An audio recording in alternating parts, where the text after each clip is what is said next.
नमस्कार प्यारे देशवासियों, आज मैं जगदीश प्रसाद मेहरा, जिला संयोजक बैरो महासंघ अलवर राजस्थान, विश्व पर्यावरण दिवस पर आप समस्त देशवासियों का स्वस्थ एवं समृद्ध रहने की ये कामना करते हुए संक्षिप्त में थोड़ा सा वर्णन करने जा रहा हूं। मेरे देशवासियों,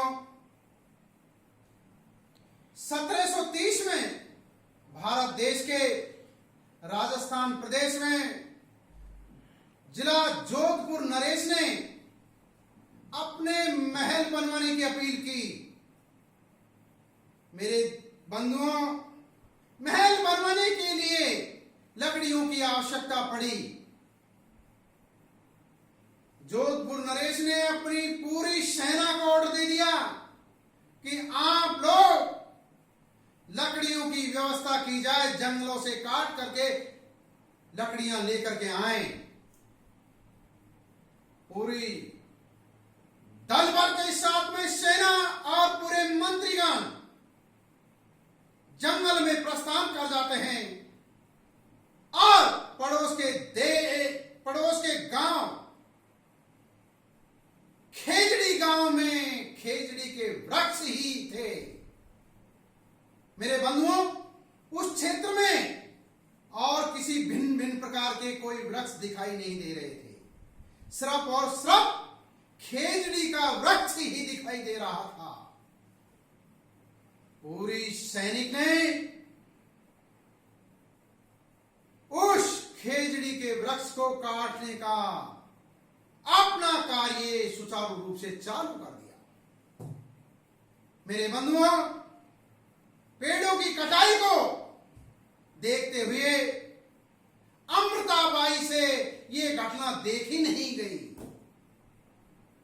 क्योंकि अमृताबाई एक समझदार औरत, वो नारी इस प्रकार की थी कि वो वृक्ष के महत्व को पहचानती थी कि वृक्ष हमें प्राण दान देता है। अमृता देवी खेजड़ी के वृक्ष को कौली भर करके चिपक गई। मेरे बंधुओं, इसी घटना को देखते हुए अमृता देवी की तीनों लड़की भी अलग अलग वृक्षों को कौली भर करके चिपक गई। ऐसी निर्दयी सेना और मंत्रियों ने अमृता देवी व उनकी तीनों पुत्रियों को भी वृक्षों के साथ में काट काट करके टुकड़े कर दिए।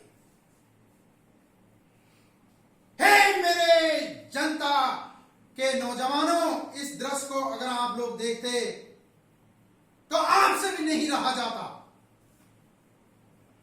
मेरे बंधुओं,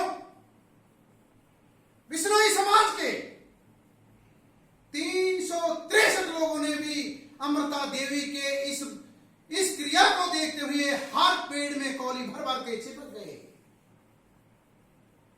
और ये जोधपुर नरेश की सेना इतनी निर्दयी और क्रूरता से पेश हुई कि 363 लोगों को भी खेजड़ी के पेड़ के साथ में काट काट करके उनका जीवन समूल नष्ट कर दिया।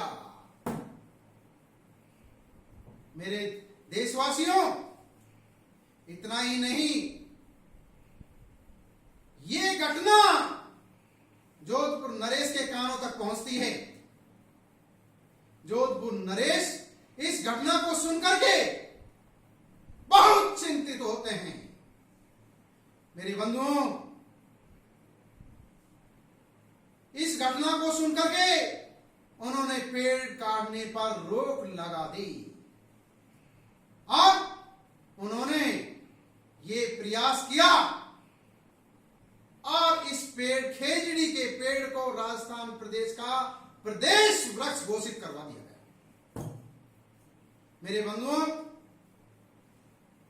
इसी घटना को आगे बढ़ाते हुए 1973 में उत्तराखंड में महिलाओं ने वृक्ष की सुरक्षा के लिए चिपको आंदोलन के रूप में आंदोलन जारी कर दिया।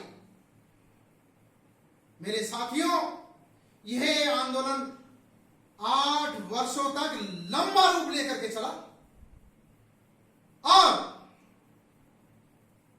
1981 में सरकार के द्वारा एक कानून पारित कर दिया गया, जिसके तहत वृक्ष काटने पर पूर्ण पाबंदी लगा दी गई। अगर कोई लोग वृक्ष को काटते हुए पकड़ा गया तो उस पर कठोर कारावास दिया जाएगा। जिस प्रकार से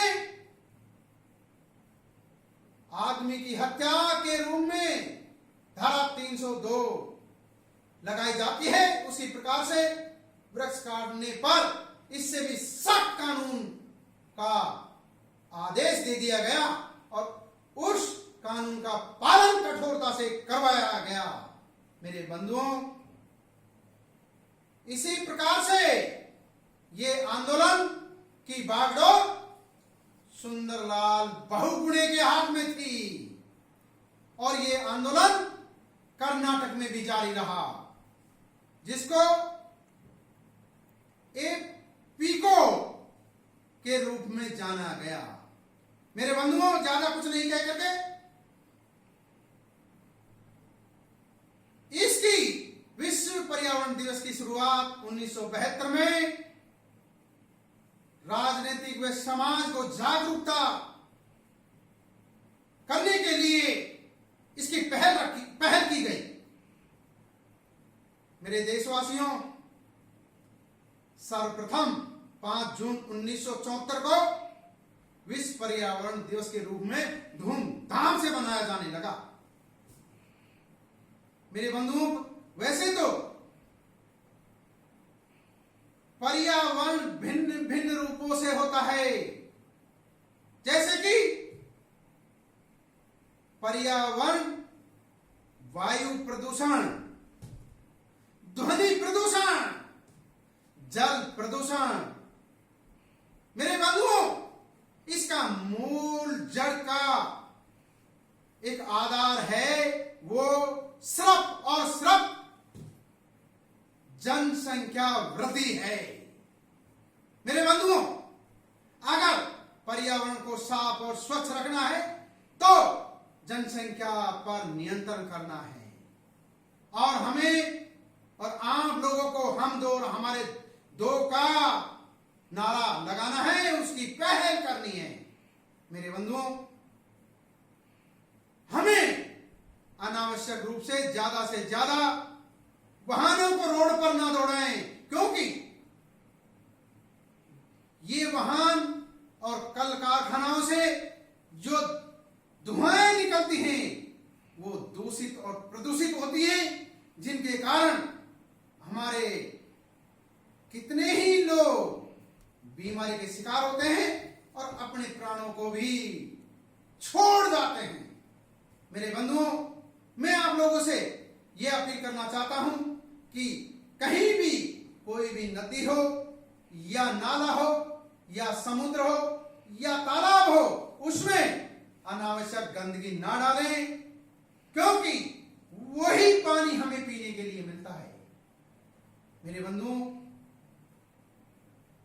आप लोग जागरूक हों और समझदार हों, क्योंकि हम लोग तब बीमार होते हैं तो हॉस्पिटलों में ऑक्सीजन को डॉक्टरों से पैसा दे दे करके चढ़वाते हैं।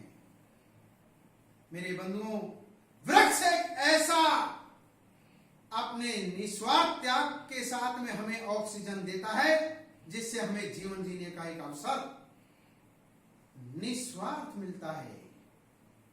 मेरे बंधुओं, ज्यादा कुछ नहीं कहकर के पर्यावरण दिवस पर मैं आप समस्त देशवासियों से एक अपील करने जा रहा हूं कि आप अपने जीवन में कम से कम एक पेड़ तो अवश्य लगाएं, क्योंकि आपको जिस प्रकार से अपना वंश चलाने के लिए संतान की उत्पत्ति करना आवश्यक है, उसी प्रकार से हमें जीने के लिए ऑक्सीजन का भी इस पर्यावरण में रहना अत्यंत आवश्यक है। तो हमें ज्यादा से ज्यादा वृक्ष लगाने हैं। वृक्षों के कारण ही वर्षाएं होती हैं। मेरे बंधुओं, अगर वर्षा नहीं होगी तो हमारा देश किसान प्रधान देश है और हमारे किसान की फसलें का पैदावार नहीं होगा और हमारे किसान और हम लोग इतने परेशान हो जाएंगे कि हमारी जीवन शैली जीने का नजरिया ही कुछ अलग रूप ले लेगा। ज्यादा कुछ नहीं बोल करके मैं पर्यावरण दिवस पर समस्त क्षेत्रवासियों को पुनः सुखद एवं संपन्न रहने की कामना करते हुए मैं अपनी वाणी को आप समस्त देशवासियों के श्री चरणों में पेश करते हुए ये अपील करने जा रहा हूं कि मेरी वीडियो को आप ध्यानपूर्वक सुने और ज्यादा से ज्यादा लाइक करें और शेयर करें और ये बगल वाले घंटे को भी दबाएं, जिससे कि मेरी नई नई वीडियो आप लोगों को देखने का एक अवसर मिलेगा। और मेरे बंधुओं, ये वीडियो के माध्यम से आप लोग जागरूक हों और पुनः अपील कर रहा हूं कि आप लाइक करना ना भूलें। साथियों, जय जवान, जय किसान, जय भारत महान।